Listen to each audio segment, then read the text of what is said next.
ఎందుకు high expected ఇవన్నీ ఇచ్చినారు.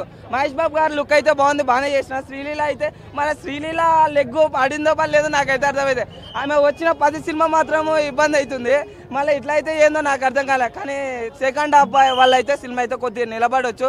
సెకండ్ హాఫ్ మదర్ క్యారెక్టర్, తల్లి ప్రేమ గొప్పదంటారు కదా, ఆ క్యారెక్టర్ రామకృష్ణ గారిది అయితే బాగా అనిపించింది నాకైతే. జై మహేష్ పతి అని అలా నిజంగా అంటే ఆనే కర్త కర్మ క్రియ మాత్రం ప్రకాష్ రాజే. అది మీకు లాస్ట్లో తెలుస్తే, లాస్ట్లో మాత్రం ట్విస్ట్లు అయితే కొద్దిగా బాగున్నవి. అది ఒకటే హైలైట్ అనిపించా అన్న.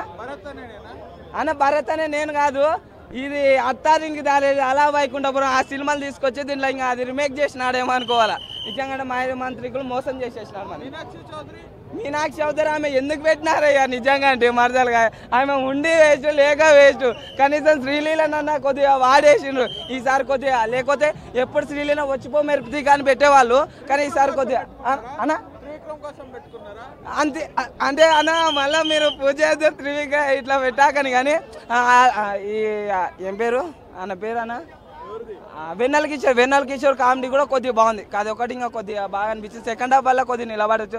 ఫస్ట్ హాఫ్ వల్ల అయితే ఇంకా పండుకునేది కొద్దిగా కష్టమే. కలెక్షన్స్ అయితే భారం పడుతుంది.